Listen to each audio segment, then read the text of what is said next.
কোস্টগার্ডের কাছে অস্ত্র সমর্পণ করলেন ছোট সুমন বাহিনীর বাহিনী প্রধান সুমন হাওলাদার, এবং একটা ঐতিহাসিক মুহূর্ত বাংলাদেশের জন্য এবং সুন্দরবন গোটা অঞ্চলের জন্য, এবং শান্তির পথে আবারও ফিরছে সুন্দরবন। সুন্দরবনে এই মুহূর্তে 7 থেকে 8টি দুর্ধর্ষ যে দস্যু বাহিনী আছে, সে দস্যু বাহিনীর এক এক করে এরকম ছবি নিশ্চয়ই সামনের দিনে আরও দেখতে পারবে বাংলাদেশ। আমরা সেই আশাবাদ ব্যক্ত করছি এবং সরকারও সে আশা করছে, কেননা স্টার নিউজের যে গত দীর্ঘদিনের একটা প্রয়াস, সেই প্রয়াসটি সফল হতে চলল।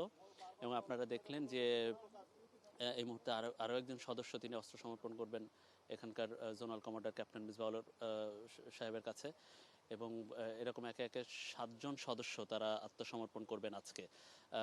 দর্শক, স্টার নিউজের মাধ্যমেই দেখছেন যে স্টার নিউজের মধ্যস্থতায় যে আত্মসমর্পণ প্রক্রিয়া, সে প্রক্রিয়া চলছে এই মুহূর্তে মংলা বাংলাদেশ কোস্ট গার্ডের পশ্চিম জোনাল কার্যালয়ে।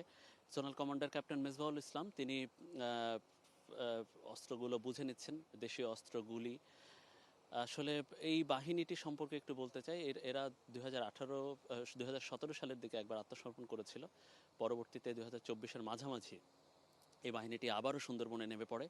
তারা অপহরণ, ডাকাতি সহ নানা অপকর্মে জড়িত ছিল। তাদেরকে কোনোভাবেই আসলে শায়েস্ত করা যাচ্ছিল না, কোনোভাবেই তাদেরকে আসলে প্রতিরোধ করা যাচ্ছিল না। তো ঠিক সেই মুহূর্তে এগিয়ে আসে স্টার নিউজ, ঠিক সেই মুহূর্তে এগিয়ে আসে বাংলাদেশ সরকার, স্বরাষ্ট্র মন্ত্রণালয়।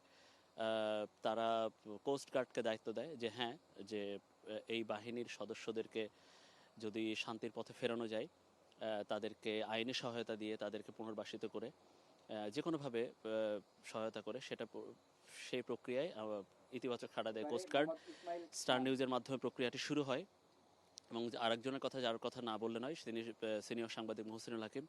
তিনিও এর আগে তার হাত ধরে 2018 সালে দস্যুমুক্ত সুন্দরবন হয়, এবং সেই সুন্দরবনকে দস্যুমুক্ত তখন র্যাপিড অ্যাকশন ব্যাটালিয়ন সেটা করেছিল।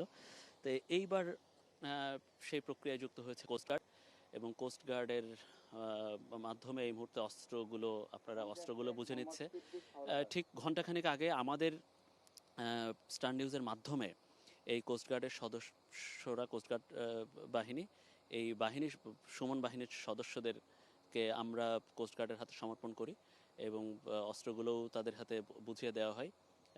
এখন চলছে আনুষ্ঠানিক আত্মসমর্পণ পর্ব। আনুষ্ঠানিক আত্মসমর্পণ পর্বে এসে এই মুহূর্তে একে একে মোট 7 জন সদস্য, তারা ছোট সুমন বাহিনীর 7 জন সদস্য, 8 জন সদস্য তারা আত্মসমর্পণ করলো। এবং এই আত্মসমর্পণের মধ্যে দিয়ে একটা, যে এর আগে একবার দস্যুমুক্ত হয়েছিল, দ্বিতীয় দফায় আবারও দস্যুমুক্ত হওয়ার যে একটা কার্যক্রম, অনেকের হয়তো মিশ্র প্রতিক্রিয়া থাকতে পারে যে এই বাহিনীগুলো আসলে একবার আত্মসমর্পণ করেছিল, তারা আবারও অপকর্মে আসছে, তাদেরকে আইনি সহায়তা সরকার দেবে, এইটা কেন দিতে হবে? কারণ অপরাধীদেরকে এইভাবে বারবার সুযোগ দিলে হয়তো তারা আবারও অপরাধে নামতে পারে। কিন্তু এইবার আসলে সরকার একটু কঠোর, যে না, খুব বেশি পুনর্বাসন, খুব বেশি যে টাকা পয়সা, খুব বেশি সুযোগ সুবিধা এবার দেবে না। এবারের বাহিনীগুলোকে একেবারে নিতান্ত তাদের ইয়ের মাধ্যমেই তাদেরকে একেবারে তাদেরকে একেবারেই আনুষ্ঠানিকভাবে করতে হবে, এবং সেই প্রক্রিয়ায় খুব বেশি শর্ত রাখা যাবে না, শুধুমাত্র আইনি দিক